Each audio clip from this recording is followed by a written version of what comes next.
Já conheço os passos dessa estrada, sei que não vai dar em nada, seus segredos sei de cor. Good evening, I'm Luisa Monteiro from Brasileiros Sem Fronteiras, Brazilians Without Borders. We are here in Europe, and tonight I have the pleasure to talk to Mari Nobre. Mari Nobre, it's a pleasure to hear from you. You're in California, in Los Angeles, isn't it? Sim, yes. Oi, Luísa, tudo bem? Oi, querida, tudo bem? Prazer em conhecê-la.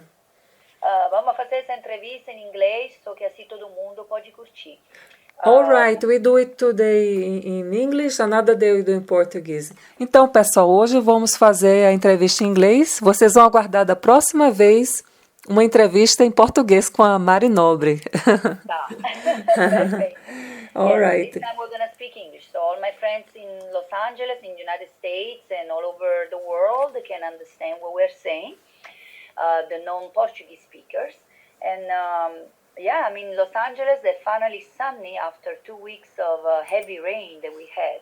Yes, I saw on TV. It looked really horrible because it was a lot of months without water and suddenly came a lot of rain, wasn't it? Let's say that it's very unusual for us to have all this rain, but my garden is loving it. I have a tree full of lemons and my grass is very green. Ah, that's cool. Yeah. No, I'm very happy to hear that. And so I have some few questions that I'd like to know you better and also the public from our platform. Where do you come from, Mari? I was born in Naples, Italy. Okay. But part of my family from my mother's side is from Sao Paulo, Brazil. And I'm married to a Carioca, so my heart is Brazilian. Wow, that's very nice. So you have a Brazilian husband. Very, very interesting. Brazilian Italian, I would say. Wow, very multicultural family. Yes. And your parents, they lived in Italy and then they moved to the States. How was it, this bridge? No, my parents never moved to the States. My mom still lives in Italy. My father passed away a long, long time ago when I was 4. Mm-hmm. But my mother still lives in Italy, and she's thinking finally, after so many years that I've been living here, to move here. But I spent basically half of my life here, Mm-hmm. and I hope that one day she will take the decision and move with me. Yeah, that would be nice. And when you were a kid, did your mother motivate you to learn some music or some instrument?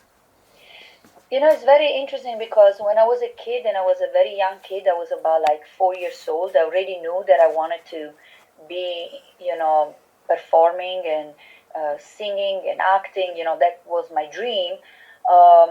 So when I grew up a little bit, which we're talking about, when I was like about 13 years old, 14 years old, my mom saw that I was very serious about this. And she started to give me private lessons of opera singing. And then I went to the conservatory, to the music conservatory, because she said, and she was right, if you want to do this, you have to be well prepared. And then, when at the age of 14, I went on tour for the first time in Europe. And she was very worried because I was the only child, and she was very worried about me. But I said, Ma, that is what I want to do.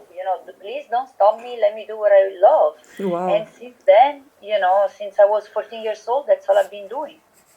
Wow, it's a very young age to travel, because nowadays people travel younger, but like 20 years ago or so, it was very rare. But I'm very proud of your mom that she Yes. gave you this possibility. Yes, absolutely. And and when you're so young, you're very exposed to people that may want to take advantage of you. But also you learn very quickly, how to manage yourself, and you learn year after year.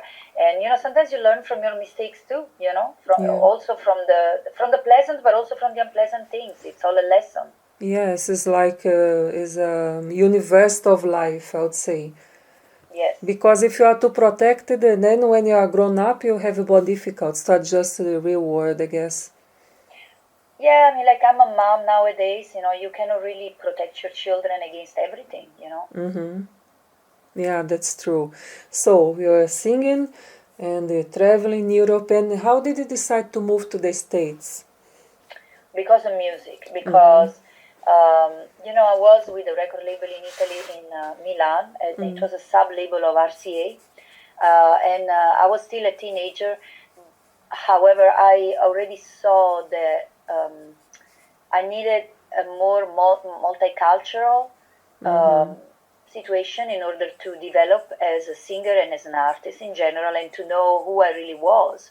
So I left everything and I decided to come to the United States. And that was a very bold move from my side. However, like music is what I love, and I really don't regret it, because still nowadays I feel like the United States is a great audience. Is a great place to grow as a musician. And there are so many stimulations because you have so many different styles of music, people from all over the world, like coming here and playing, and you can jam with them, you can record with them. I mean, the best musicians, from all over the world come to New York, to LA, and you have the chance to meet them. So I'm really happy that I made that choice. Yeah, that's really good. So in So LA, you found a group, a band, or or you went to some recording house? Well, first of all, like I lived in New York for many years, Mm-hmm. and then my husband, Leo Nobre, Leonardo Nobre, let's say it the right Okay. way. He was bass player when I met him. He was the bass player for Sergio Mendes for 5 years, and he was on tour in one of the cities that he was touring to was New York. So we met there, and we met during a jam session. They just invited me to sing that night. And it was very, one of those magic moments. And 6 months later, I was living in LA with him, and it was another bold move. Let me tell you, like I know how to take chances sometimes. Okay. We created our Brazilian jazz band because I love jazz. I have also a BA in jazz from UCLA, which is a university, very well-known university. So I mean, I think that I love jazz because of its inclusive nature. Because in jazz you can really like welcome every other style of music and make it your own, and create something different, like a hybrid product, that then stays stylistically within jazz, but also, embraces everything else. And so we created this Brazilian jazz band called No Brasil, and we released our first album in 2011, and then another one in last year, no, 2 years ago, that was called Original. It's actually available on iTunes. It's Original by No Brazil, and this album gave us a lot of satisfactions because we won the Jazz Educator Award from Jazz Ed magazine. Is a very very prestigious award, and that is assigned by jazz scholars and jazz lovers to the artist. So it's very precious to me. And then I also received an American Songwriter Award for one of the songs of the, and another like awards. So it was very welcome, by the audience. It sold very well. And then this year, I'm releasing a new Latin jazz album that includes a lot of Brazilian songs that is called Live and Alive. And this jazz album was really a live recording that we took from the John Popper Theater in UCLA. And this was a live recording. So a lot of people say, like, are you crazy? You're releasing a live jazz album? It's like no second takes. It's like I think that I love it because of it. Because, you know, um, it's raw, it's truthful, it is what it is what I sang, and that's what you're gonna receive. It's like being at one of my concerts, and so that's why I love it.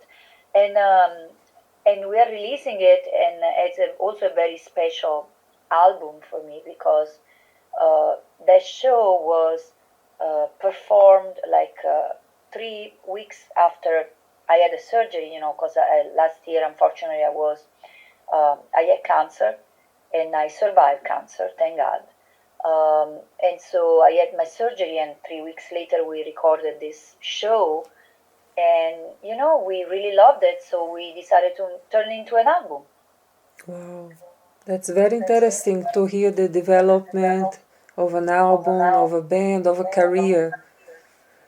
Yeah. Yeah, and it's very important that people know how music can heal you, because while I was going through all the problems, health problems, music was my greatest support. My spirit was strong because of music, and I think that even my doctor said, I think that you're a very special patient because of the music did so much for you, and you recover so quickly. Wow, that's really good. And music is also therapy, Can be. Absolutely. Yes, that's really great. And but I was looking here on YouTube some time ago. This music, I know it's not the newest one, but the Corazon Immigrante, Corazon. Yes. I really liked it. I really like this flamenco pop tune. Yes. What did inspire you to do this? It's really cool. Well, we're gonna do actually an entire album of this style of music that will be released next year. And Corazon Immigrante will be in that album, although like we released it as a single last year. This tune, I wrote it because I wanted to tell the story of my experience as an immigrant. But then I realized that this was not only my experience.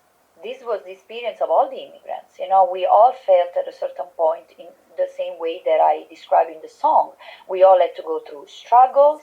We all had to learn a new language, and we all had to sort of reconcile our past with our present and our future. So I had a lot of attention because of this song. Actually, tell you the truth, Bernie Sanders started to follow me on Instagram because of this song. and I think that I combined the flamenco sound because in my city, Naples, in Italy, this is a very specific city. Is the most musical city of Italy, and we have Spanish origins, and so the music you can hear also flamenco influence in our music. And so I wanted to say, well, if I'm gonna do a Spanish album, I'm gonna do a Spanish album with that flamenco influence. Wow, that's very interesting. You have a very multicultural background, and these give you more authenticity when you're singing in music. Thank you. I really like to look outside of the box and not to be just forced to do one style of music only. Of course, it always gravitates around being my identity. There is the identity of a Latin singer, of a jazz singer. So everything that has to do with the Latin world and everything that has to do with the jazz world, intrigues me. Wow, that's really cool. All right.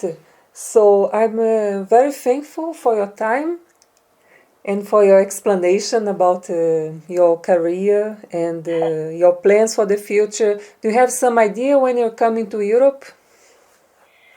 Well, I should be coming this summer. Okay. Yeah, so let us know. Yes, I will let you know. For sure, I should be there at least for a month this summer. And, I will also be promoting Live and Alive, this new Brazilian jazz album. And, in which city are you in now? Well, I'm in Germany, but most of my jazz contacts are in Paris.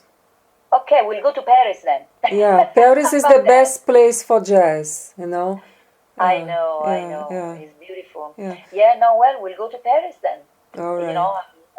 And by the way, for all the people who are living in the LA area, we have a show coming up right now on March 4th at Casa Arjona. Is in Long Beach. And then we have another show on the 25th of March at the Tam Tam Festival. And the Tam Tam Festival is a 2-day festival that includes all the best Brazilian bands from LA. And so we have the honor of being part of it. And we'll be there on the 25th of March, the Tam Tam Festival in El Monte. Okay, that sounds good. I'm going to write it down in the end of the video clip. Okay, I wish you a nice evening and talk to you next time. Yes, beijos. Beijinho, tchau. Tchau.